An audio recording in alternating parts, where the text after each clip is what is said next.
Back around 2021, Phineas and Ferb co-creator Dan Povenmire responded to a fan's question on TikTok regarding if Perry the Platypus was part of the LGBTQ+ community, to which Dan responded, "Does asexual count?" A lot of people took this as confirmation, and Perry the Platypus is now considered by some to be one of the very few examples of ace representation in media. But since the beginning, I've had very conflicting feelings about the whole matter. I mentioned this in the Lady Krillers video as a side note more than anything, and a lot of people took it the wrong way. So to clarify again, no, I don't actually think asexuality is a safe alternative to other kinds of queer representation, and thus asexuals are just as valid as anyone else in the community. My point was that Dan Povenmire has no intentions of putting Perry the Platypus in a romantic relationship with anyone, and this was his way of reiterating that. Perry may be a sentient and intelligent platypus, but he is still, at the end of the day, a platypus. There was also the fact that if Dan had said Perry was, say, gay, bi, or transgender, it would have gotten onto Disney's radar, and he would have likely gotten into trouble for making gay representation without their permission. After all, only cops' dads or cop dads can be gay in Disney television animation. That's why I sarcastically said it was quote-unquote 3 times safe, and stated that the very idea of asexuality being considered safe was problematic in the first place. Not to mention that the confirmation never really read as one. It felt more like Dan musing aloud more than anything, which is very shallow and not very meaningful to me as ace representation. What I am trying to say is that asexual people deserve representation that is outright, unignorable, and proud. Representation that isn't confirmed in a random TikTok comment section and it's from a cishet creator seemingly unsure if we even count as part of the community. And representation of more than just animals and non-humans.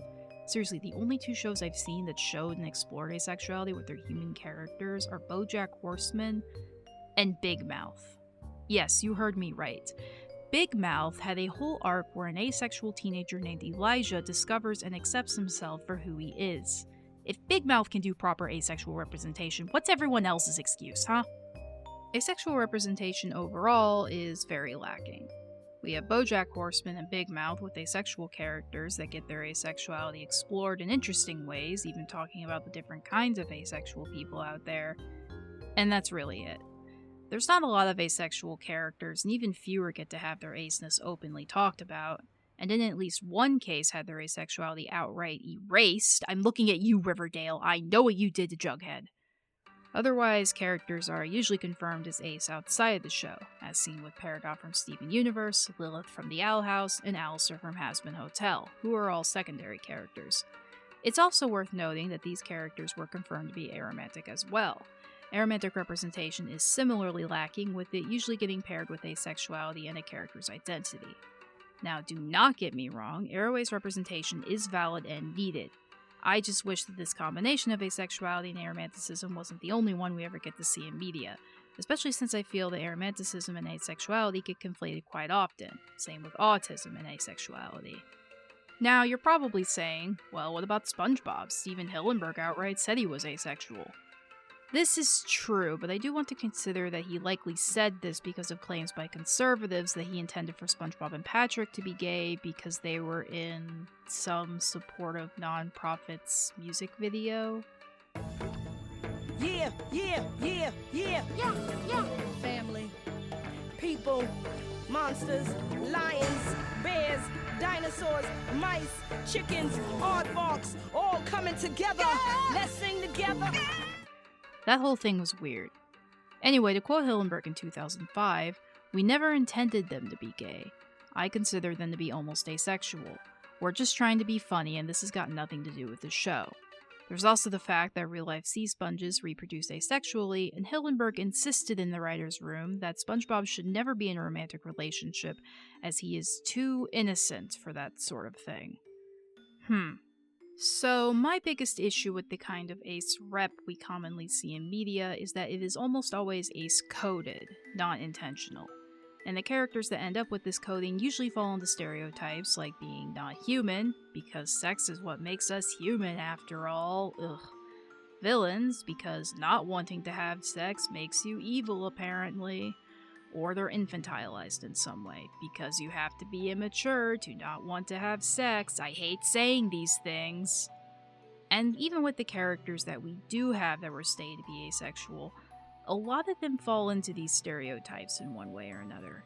Perry, Peridot, and Lilith are non-human, Alistair is a demon who was a serial killer when he was alive, and SpongeBob is often infantilized despite being an adult.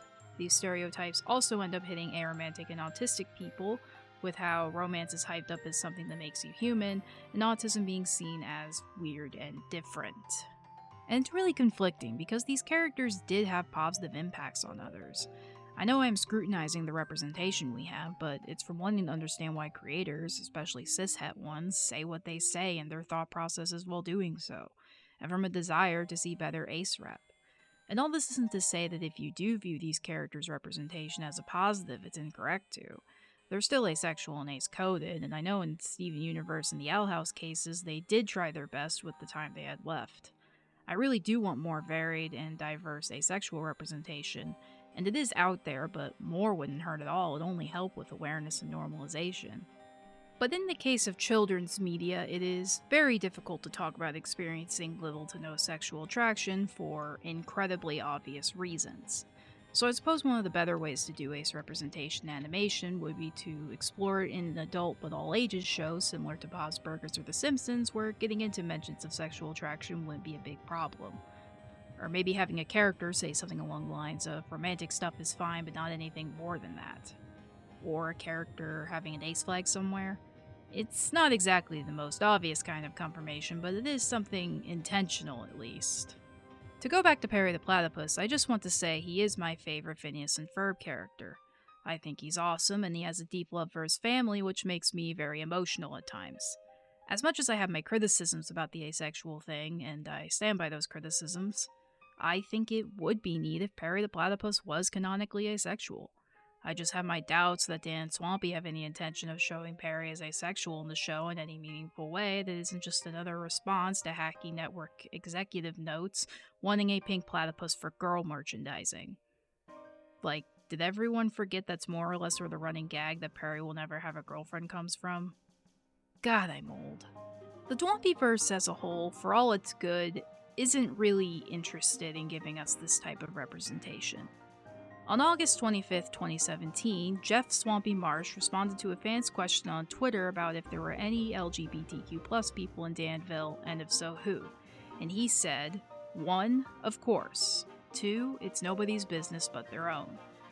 And as a queer fan, that response is kind of a cop-out to me.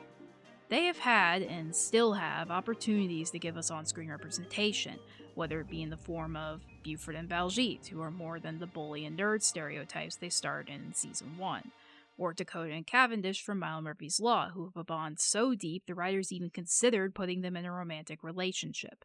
Or it's like, and you know, I think this this was something that it's like we talked about, was like whether Cavendish and Dakota could be in a relationship. Okay, so you were saying one of the things we talked about was whether or not Cavendish and Dakota could be in a relationship. That was where you started. Yes. Hell, Perry the Platypus could be transgender as well, making all the writers' goof-ups with platypus anatomy mean something deeper than they originally intended. Instead, we get this sort of running gag of frenemies being like romantic relationships, and that's about it. Perry the Platypus! There's no one else here. I mean, what are you doing here, Perry the Platypus?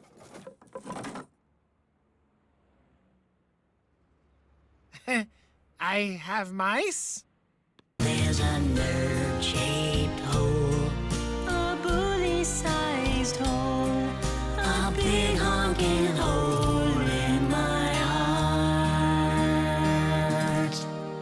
So search your heart, please, Dr. D, and I am sure that you will see that you were always meant to be my only lifelong enemy. And yeah, it can be funny and genuinely heartwarming at times, I'm not saying it isn't, but I have similarly conflicted feelings about that portrayal as well. Besides, can you blame queer fans for wanting more than just that? For wanting to see themselves in their favorite show treated as normal and positively as anything else in it? I'm still going to watch Phineas and Ferb, Mile and Murphy's Law, and maybe give Hamster and Gretel a proper chance someday. They're good shows, and they mean a lot to me. I just think it would be nice if Dan and Swampy were also interested in representing queer people as another part of life in their wacky world. I just want them to do better in this regard, especially for all of us queer fans of their shows. And if you want some asexual stories written by ace writers, I recommend the book Being Ace, an anthology of queer, trans, femme, and disabled stories of asexual love and connection.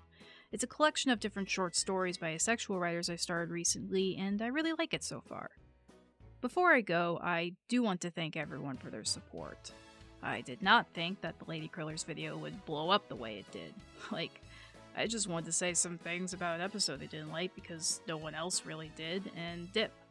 As of this recording, I now have around 3,900 subscribers, and the video has about 196,000 views.